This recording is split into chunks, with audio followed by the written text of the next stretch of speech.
ஸ்ரீ குருபியோ நமக. அனைவருக்கும் நமஸ்காரம். இன்று ஆஷாட பௌர்ணமி. கலியுகத்தில் விசேஷ பலன்களை தரவல்ல ஸ்ரீ சத்யநாராயண பூஜை தினம். பிரதி பௌர்ணமியில் காலை முதல் உபவாசம் இருந்து மாலையில் சந்திரனை பார்த்த பின் சத்யநாராயண பூஜை செய்வதால் விரதம் அனுஷ்டிப்போருக்குள்ள குறைகளை எல்லாம் நீக்கி சகல ஐஸ்வர்யங்களையும் தருவேன்னு காக்கும் கடவுளான ஸ்ரீமன் நாராயணன் சத்தியம் செய்கிறார்னு கந்த புராணம் சொல்றது. இப்படி அவர் சத்தியம் செய்வதால் அவர் சத்யநாராயணன் அழைக்கப்படுகிறார். சத்தியம் என்றால் உண்மை. மேலும் நாராயணன் என்ற பதம் பகவான் விஷ்ணுவை குறிக்கும். சத்யநாராயணன் உண்மை ஸ்வரூபமானவர். அவரை வணங்கி பூஜை செய்வோருக்கு உரிய பலன்களை அள்ளி தருபவர். சத்யநாராயண விரத கதையானது ஸ்ரீமன் நாராயணனின் பெருமைகளை விளக்கக்கூடியது. இது பகவான் விஷ்ணுவை பூஜை செய்பவர்களுக்கு கிடைக்கும் நற்பலன்களையும் பூஜை செய்வதாக வேண்டிக் கொண்டு பின்னர் அதனை மறந்தோர்க்கு அமையும் சங்கடங்களையும் எடுத்து கூறுகிறது. இந்த சத்யநாராயண கதையை கூறுவதும் கேட்பதும் படிப்பதுமே இந்த பூஜையின் சிறப்பம்சம்.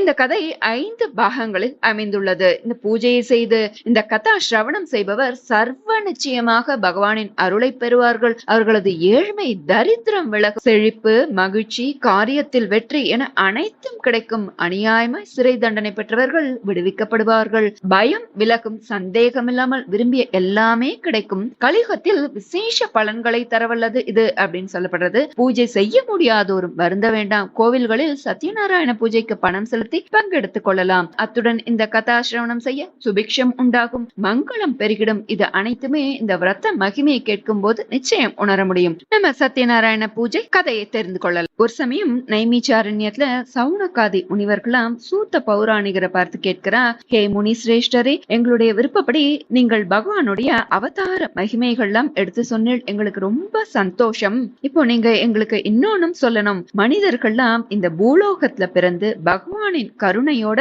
அஷ்ட ஐஸ்வர்யங்களையும் பெற்று மனைவி மக்களுடன் பந்துக்களுடன் வாழ்ந்து சகல சௌபாகியத்துடன் அவனுடைய பாதத்தையும் இறுதியில் அடைய அனுஷ்டிக்க வேண்டிய விரதம் தான் என்ன? அப்படி ஏதானும் இருந்தா அதை நீங்க எங்களுக்கு எடுத்து சொல்லணும்னு கேட்கிறா. சூத்தகரும் சொல்ற, முன்னொரு சமயம் நாரத மகரிஷி பகவான் ஸ்ரீமன் நாராயணன் கேள்வியை கேட்ட போது பகவான் நாராயணனும் ஒரு அரிய விரதத்தை பத்தி சொன்னார். நான் அதை உங்களுக்கு இப்போ சொல்றேன். ஒரு நாள் நாரத மகரிஷி பகவான் நாராயணனை பார்த்து வணங்கி நின்றார். நாரதா, முகம் ஏன் இவ்வளவு வாட்டமா இருக்கு? அது காரணம் என்னன்னு கேட்கிறார். பிரபு, என்னுடைய வாட்டத்தை உங்கள்கிட்ட சொல்லாம இருப்பேனா? பரந்தாமா, என்னுடைய சஞ்சாரத்துக்கு நடுவுல நான் பூலோகத்துக்கு போயிருந்தேன். நான் பார்த்த காட்சிகளாம் என் மனசு ரொம்ப வாட்டுறது அப்படின்னவர் தான் பார்த்தத சொல்றார். பூலோகத்துல மக்கள்லாம் தாங்கள் செய்த கர்மாக்கள்னால பலவிதமான பிறவிகள் எடுத்து அதனால எல்லையில்லாத துன்பங்களை கஷ்டங்கள்லாம் அனுபவிக்கிறத பார்த்து என்னோட மனம் ரொம்ப வேதனைப்படுறது. அவர்களை அந்த கஷ்டங்கள்ல இருந்து துன்பங்கள்ல இருந்து விடுவித்து இன்புற வைக்கணும்னு என் மனசு எண்ணுகிறது. அவர்கள்லாம் இன்பமாக வாழணும்ன்றதுக்கு ஏதானும் உபாயம் இருக்கான்னு தெரிஞ்சுன்னு போகிறதுக்கு தான் நான் உங்களை நாடி வந்திருக்கேன். நீங்க தான் அதை பத்தி சொல்லணும். வேண்டி கேட்கிறேன் பக்த ரக்ஷகா, நீங்க தான் அதற்கு ஒரு உபாயம் சொல்லணும். பகவான் சொல்றார், நாரதா, நீ எல்லாருக்கும் உதவணும்னு நினைக்கிற. உன்னுடைய எண்ணத்தை நான் நிறைவேற்றுறேன். மக்கள்லாம் இன்புற்று வாழ நீ கேட்டது போல ஒரு விரதம் இருக்கு. அதற்கு பேர் சத்யநாராயண விரதம்னு பேரு. யார் ஒருவர் இந்த விரதத்தை பக்தி ஸ்ரத்தையோட மேற்கொண்டு வழிபடுகிறார்களோ என்னுடைய அருளை பரிபூர்ணமாக பெறுவார்கள். சகல ஐஸ்வர்யங்களையும் பெறுவார்கள். இறுதியில் மோட்ச சாம்ராஜ்யத்தையும் பெறுவார்கள்னு சொல்றார். அதனால் மகிழ்ச்சி அடைந்த நாரதர், பகவானே, அதை எப்படி அனுஷ்டானம் பண்ணணும்? அதனால கிடைக்கக்கூடிய நன்மைகள், பலாபலன்கள் என்ன? தயவு செய்து நீங்க எங்களுக்கு சொல்லுங்கன்னு சொல்றார். பகவான் சொல்றார், ஓ நாரதா, இந்த சத்யநாராயண விரதத்தை அனுஷ்டிக்கிறது மூலமா எப்பேற்பட்ட துன்பமும் தீர்ந்து அவர்களுக்கு இன்பம் சந்தோஷமெல்லாம் பெருகும். அப்பா, கணவன் மனைவிடையே சந்தோஷம் பெருகும். புத்திர பாகியம் இல்லாதவர்களுக்கு புத்திர பாகியம் உண்டாகும். மனைவி தீர்க்க சுமங்கலியாக இருப்பாள். வியாபாரம் அபிவிருத்தி அடையும். கல்வியில் வளர்ச்சி உண்டாகும். இதை யார் வேண்டுமானாலும் அனுஷ்டிக்கலாம் அப்படின்னு விரத முறைகள்லாம் எடுத்து சொல்லி பூஜை முடிஞ்சோன அந்த பிரசாதங்களை முக்கியமாக பூஜை அனுஷ்டிப்பவர்கள் சாப்பிடணும். அங்க வந்திருக்கிறார்கள் இல்லையா, அவர்களுக்கு எல்லோருக்கும் கொடுக்க வேண்டும். அதற்குண்டான காரணம் என்ன? பகவான் அங்க உள்ளவர்களை யாராவது ஒருவராக அவதரித்திருப்பார். அந்த பிரசாதத்தை எடுத்துக்கொள்வது மூலமா பூஜை அனுஷ்டித்தவர்கள் மிக்க புண்ணியம் பெறுகிறார்கள். அவர்களது பாபங்கள், கஷ்டங்கள் சர்வ நிச்சயமாக விளக்கும்னு பகவான் சொல்றார். இத சூத்தக ரிஷிகளுக்கு சொல்றார். பூஜையை முதல்ல அனுஷ்டித்தது யார் அப்படின்னு சொல்லி கேட்க அதற்கும் அவர் சொல்றார். இன்னொரு சமயத்துல காசிப்பட்டினத்துல ஒரு ஏழை பிராமணன் வாழ்ந்து வந்தார். அவர் பல வீடுகளுக்கு போய் யாச்சகம் பண்ணி பொருள் தேடின்னு வந்தார். இருந்தாலும் அது அவர் வயர் நிறையத்துக்கு கூட போறல. அவரை ரொம்ப வறுமை வாட்டியது. வறுமையினால அவர் உடைகள் தான் அழுக்கேறி இருந்ததே தவிர உள்ளம் ரொம்ப தூய்மையாக பக்தினால நிறைந்திருந்தது. இதை பார்த்த சகல லோகத்தையும் காத்து ரட்சிப்பவரான பகவான் ஸ்ரீமன் நாராயணன் மனமிறங்கினார். அவனுக்கு அருள் புரியணும், அவனுடைய கஷ்டத்தை விளக்கணும்னு நினைத்தார். எப்படின்னு அடுத்து தெரிந்து கொள்ளலாம். அந்த ஏழை பிராமணன் என்னைக்கும் போல வழக்கமாக பகவான மனசுல தியானம் பண்ணிட்டு பொருள் யாசிக்கிறதுக்காக போனான். ஆனா போன கொஞ்ச நேரத்திலேயே அவனுக்கு ரொம்ப களைப்பா இருந்தது. களைப்பு தீர ஒரு மர நிழல்ல போய் உட்கார்ந்துக்கிறான். அப்போ பகவான் முதிய அந்தனர் வேடத்துல அவன் முன்னால தோன்றினார். பசியில வறுமையில ரொம்ப உடல் மெலிந்து காணப்பட்டான் அந்த பிராமணன். அவரை பார்த்து அந்தனர் ரூபத்துல இருந்து பகவான் சொல்றார், ஐயா உங்களை பார்த்தாலே ரொம்ப வறுமையில வாடுறவரை போல இருக்கு, உங்களுடைய கோலமே அதை எடுத்து காட்டுறது. இருந்தாலும் இந்த நிலையிலையும் இப்படி அலைந்து திரிந்து தேடுறத பார்த்தா எனக்கு ரொம்ப மனசு வேதனையா இருக்கு அப்படின்னு சொல்றார். அதற்கு அந்த ஏழை பிராமணன் சொல்றார், ஐயா என்னை பத்தி நீங்க எவ்வளவு கவலைப்படுறீங்க, ஆனா அந்த பரந்தாமனுக்கு இது கொஞ்சம் கூட தெரியவே இல்லையே. இப்படி நான் பசியிலையும் வறுமையிலையும் நான் வாடுறத பார்த்துமே அவருடைய மனம் இறங்கவே இல்லையே. அடியவர்களுக்கெல்லாம் அருள் புரியக்கூடிய குணம் கொண்டவராச்சே அந்த பரந்தாமன் என்னை மட்டும் ஏனோ இப்படி வச்சிருக்கிறார். நான் என்ன பாவம் செய்தேனோ, நான் இப்படி அவஸ்தைப்படுறேன். கொஞ்ச தூரம் நடந்தாலே எனக்கு ரொம்ப களைப்பாயிடுறது. ஆனா ஐயா பெரியவரே, உங்களை பார்க்கிற போது எனக்கு மனசு ரொம்ப நிம்மதியாக இருக்கு. அந்த பகவான் நாராயணனே உங்களுடைய வடிவத்துல வந்தது போல என் மனசுக்குள்ள தோன்றது. அதனால தயவு செய்து என்னுடைய பாவங்கள் கஷ்டங்கள்லாம் நீங்கி புண்ணியம் கிடைத்து நல்ல வாழ்வு வாழறதுக்கு ஏதானும் ஒரு உபாயம் சொல்லுங்கோ. நான் அதை என்னால முடிஞ்ச வரைக்கும் நான் அதை முழுமையாக செய்யறேன் அப்படின்னு சொல்லி ரொம்ப வருத்தத்தோட சொல்றார். எதிரில வந்திருக்கிறது பகவான்னு தெரியாமையே அந்த ஏழை பிராமணன் சொல்றார், பகவான் வந்திருக்கிறது பக்தனுடைய கஷ்டத்தை போக்கத்துக்கு தானே. பகவானும் சொல்றார், ஐயா நீங்க கேட்டபடி உங்களுடைய கஷ்டங்கள்லாம் விலகி உங்களுக்கு சகல பாக்கியங்களும் கிடைக்கிறதுக்கு ஒரு வழி சொல்றேன். ஸ்ரீமன் நாராயணனுக்கு சத்யநாராயணன் என்ற பேர்ல ஒரு விரதம் உண்டு. அந்த விரதத்தை நீங்க முறையோட பக்தியோட அனுஷ்டித்தால் உங்களுடைய துன்பங்கள்லாம் நீங்கி அதிகமான பொருள் கிடைக்கும். மனைவி குழந்தைகளோட உறவினர்களோட சந்தோஷமாக வாழலாம் அப்படின்னு சொன்னதை கேட்ட உடனே அவருக்கு ரொம்ப சந்தோஷம். உங்களுடைய வார்த்தை கேட்கிற போதே எனக்கு ரொம்ப மகிழ்ச்சியா இருக்கு. நான் அந்த விரதத்தை அனுஷ்டிக்கிறேன். தயவு செய்து அதற்கான வழிமுறைகள்லாம் நீங்க எனக்கு சொல்லி கொடுக்கணும் அப்படின்னு சொன்ன உடனே அந்த பகவானும் அந்தனர் வடிவத்திலேயே அந்த சத்யநாராயண விரதத்தை மேற்கொள்ளக்கூடிய முறையெல்லாம் விவரமாக எடுத்து சொல்லி அங்கேருந்து அவர் மறைஞ்சு போயிடுறார். அன்னைக்கு ராத்திரி ஃபுல்லா அந்த ஏழை பிராமணர் தூக்கமே வரல. மறுநாள் தொடங்க இருக்கக்கூடிய அந்த விரதத்தை பத்தியே அவர் நினைச்சு அந்த பெரியவருக்கு நன்றி சொல்றார். நாளைக்கு நம்ம எப்படி பொருள் சேகரம் பண்றது, என்ன நைவேத்தியம் பண்றது அப்படின்னு நினைச்சுட்டே படுத்துட்டு இருக்கார். காலம்புற விடிஞ்சு போயிடுறது. வழக்கம் போல முழிச்சுக்கிறார். குளித்து பகவான மனசுல தியானம் பண்ணிட்டு பொருள் யாச்சகம் பண்ணதுக்காக போறார். அவர் மனசுக்குள்ள உள்ளத்தில் ஒரு புது தெம்பு வந்தது. அவரை போன்னு சொல்லி விரட்டினவர்கள் கூட பொருள் கொடுத்து அன்னைக்கு உதவி பண்றா.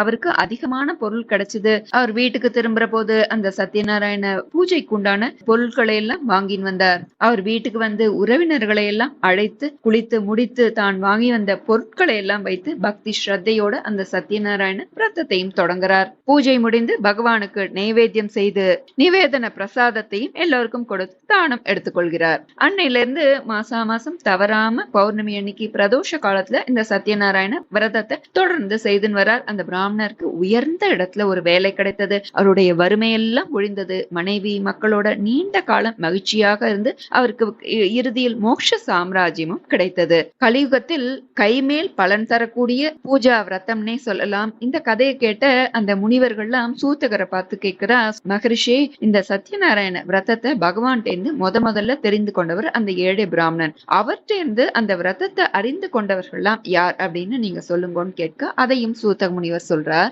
பகவானின் திருவாயால் சொல்லப்பட்ட இந்த சத்யநாராயண விரதத்தை ஒவ்வொரு மாசமும் பௌர்ணமியில பிரதோஷ காலத்துல தவறாம அனுஷ்டிச்சுன்னு வந்தா இந்த ஏழை பிராமணன் ஒரு நாள் உறவினர்களோட சத்யநாராயண விரதத்தை அனுஷ்டானம் பண்ணியிருந்தா. அந்த சமயம் ஒரு விறகு வெட்டி ஒருவர் ஊரை சுற்றி விறகு விட்டுறதன் காரணமாக ரொம்ப களைச்சு போயிட்டார். தண்ணி குடிக்கிறதுக்காக எதேச்சியா இந்த பிராமணருடைய வீட்டுக்கு வரார். அங்க இந்த சத்யநாராயண பூஜை நடந்துட்டு இருக்கு. அதை அந்த விறகு வெட்டி அறியவில்லை. அங்க கூடியிருந்த மக்கள் எல்லாம் பார்க்கிறார். ஏதோ இங்க நடக்கிறது பூஜைன்னு சொல்லிட்டு இவரும் அதை கவனமா பார்த்துட்டு இருக்கார். பூஜை முடியறது. அந்த ஏழை பிராமணன் நைவேத்தியம் செய்து அந்த நிவேதனத்தை எல்லாருக்கும் நிவேதன பிரசாதத்தை எல்லாருக்கும் விநியோகம் பண்றார். அதை அந்த விறகு வெட்டியும் எடுத்துக்கொள்கிறார். அந்த பூஜைக்கு வந்திருந்தவர்களாம் புறப்பட்டனர். அந்த விறகு வெட்டியும் அந்த ஏழை பிராமணனிடம், நீங்க இங்க செஞ்ச பூஜை என்ன, அதை எப்படி அனுஷ்டானம் தானம் பண்ணணும் அப்படின்னு நீங்க சொன்னீங்கன்னா நானும் அந்த விரதத்தை கடைபிடிக்கிறேன், அது மூலமா என்னுடைய கஷ்டங்கள்லாம் தீரும்னு நான் நம்புறேன்னு சொல்லி அந்த விறகு வெட்டி சொல்ல, அந்த ஏழை பிராமணரும் அவருக்கு இந்த விரதத்தை பத்தி, இந்த விரத முறையெல்லாம் பத்தி எடுத்து சொல்றார். அந்த விறகு வெட்டியும் பிராமணருக்கு நன்றி கூறினார். மறுநாள் காலம்பரி விறகு வெட்டி வழக்கம் போல விறகு கட்டைகள்லாம் சுமந்துட்டு விற்கிறதுக்காக நகரம் முழுக்க போறார். பக்கத்தை விட அவருடைய விறகுகள்லாம் எல்லாமே வித்துடுத்து. பணத்தை வைத்துக் கொண்டு அவர் அந்த பூஜையை அனுஷ்டிக்கிறதுக்கு உண்டான பொருட்கள் எல்லாம் வாங்கி அந்த சத்யநாராயண விரதத்தையும் அனுஷ்டித்தார். மாசம் தவறாம விறகு வெட்டி சத்யநாராயண விரதத்தை கடைபிடிச்சுன்னு வந்ததுனால அவருடைய கஷ்டமெல்லாம் நீங்க செல்வம் பெருகியது, அவருடைய வாழ்வில் மகிழ்ச்சி நிலவியது, எந்தவித குறையும் இல்லாமல் இந்த உலகத்தில் வாழ்ந்து கடைசியில மோட்ச சாம்ராஜ்யமும் பெற்றார். இந்த தினத்தில் இந்த விரத கதை கேட்டாலே அவர்களது ஏழ்மை விலகும், செல்வம் சேரும், அவர்கள் விரும்பிய கோரிக்கைகள் எல்லாம் நிறைவேறும். இந்த நாளில் சத்யநாராயணரை வணங்கி பெருமாளின் சக்தி வாய்ந்த 108 நாமங்களையும் கஷ்டத்தை போக்கும் அஷ்டகத்தையும் ஒரு முறை சொல்லி பலன் பெறுவோம். ஸ்ரீ சத்யநாராயண அஷ்டோத்தர சதநாமாவளி. ஓம் சத்யதேவாய நமஹ. ஓம் சத்யாத்மனே நமஹ. ஓம் சத்யபூதாய நமஹ. ஓம் சத்யபுருஷாய நமஹ. ஓம் சத்யநாதாய நமஹ. ஓம் சத்யசாட்சினே நமஹ. ஓம் சத்யயோகாய நமஹ. ஓம் சத்யஞானாய நமஹ. ஓம் சத்யஞானப்பிரியாய நமஹ. ஓம் சத்யநிதயே நமஹ.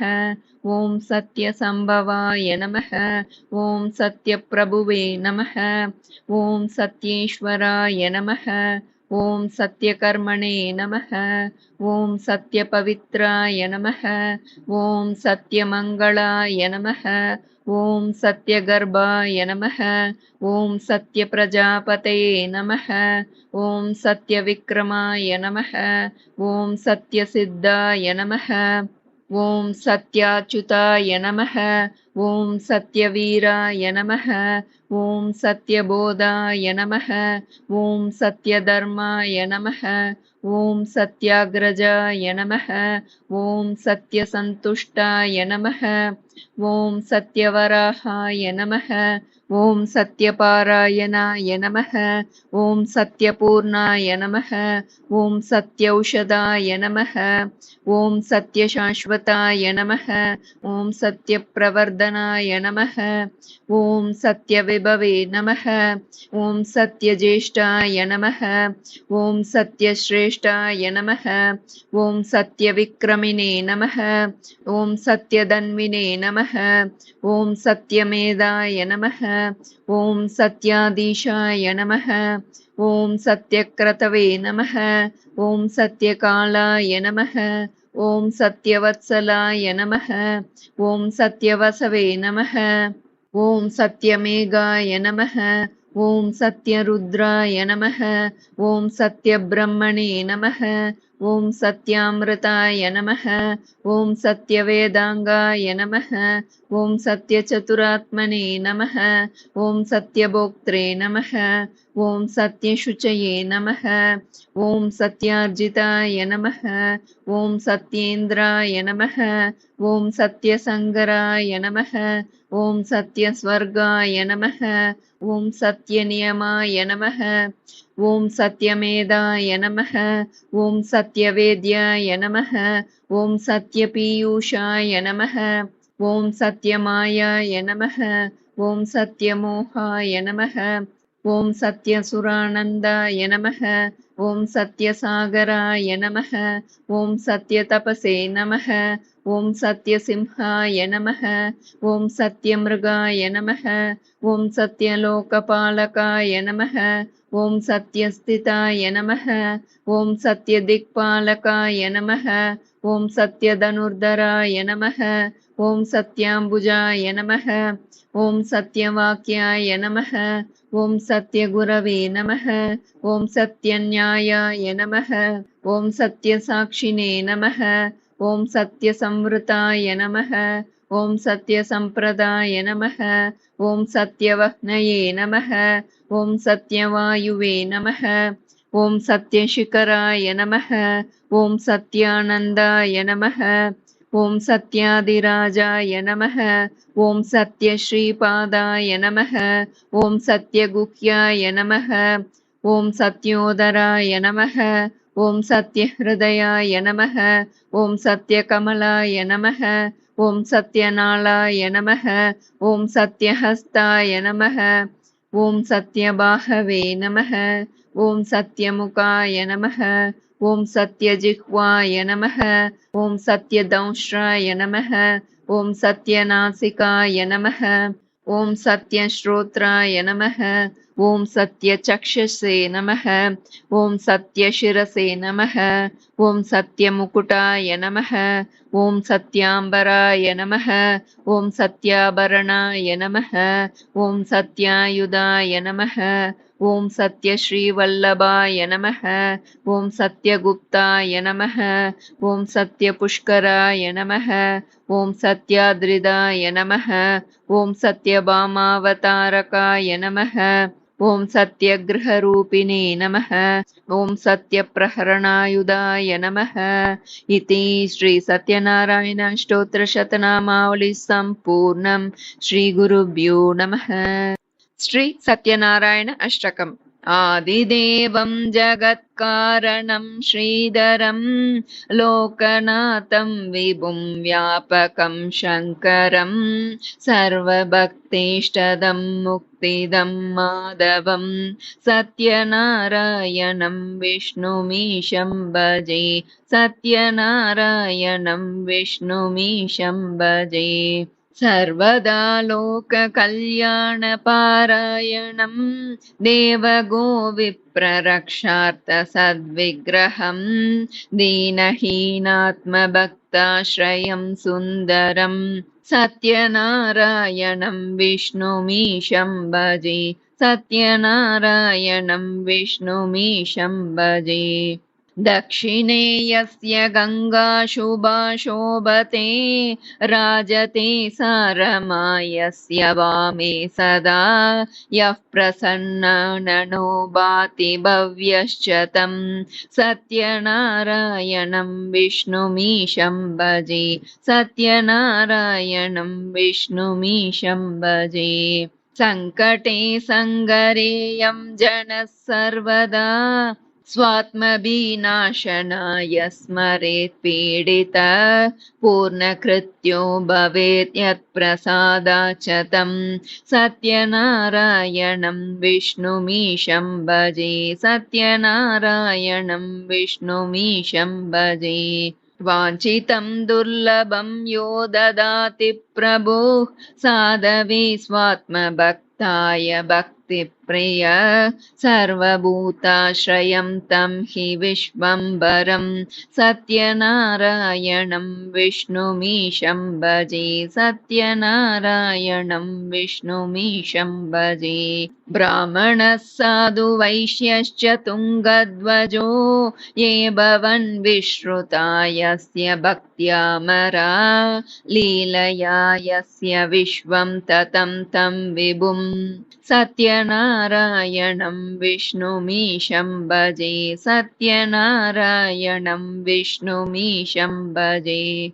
येन चाब्रह्मबालतृणं धार्यते सृज्यते पाल्यते सर्वमेतज्जगत् भक्तभावप्रियं श्रीदयासागरं सत्यनारायणं विष्णुमीशं भजे. सत्यनारायणं विष्णुमीशं भजे. सर्वकामप्रदं सर्वदा सत्प्रियं वन्दितं देववृन्दैर्मुनीन्द्रार्चितं पुत्रपौत्रादि सर्वेष्टदं शाश्वतं सत्यनारायणं विष्णुमीशं भजे. सत्यनारायणं विष्णुमीशं भजे.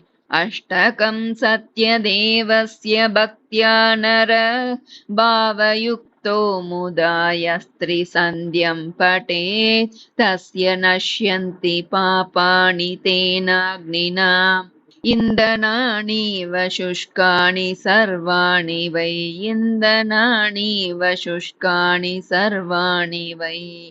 अष्टकं सत्यदेवस्य भक्त्या नर भावयुक्तो तप्तो मुदाय स्त्रिसन्ध्यं पठेत् तस्य नश्यन्ति पापानि तेन अग्निना इन्धनानीव शुष्कानि सर्वाणि वै इन्धनानीव शुष्कानि सर्वाणि वै इति श्री सत्यनारायणाष्टकं सम्पूर्णम् श्रीगुरुभ्यो नमः हरिः ओम्।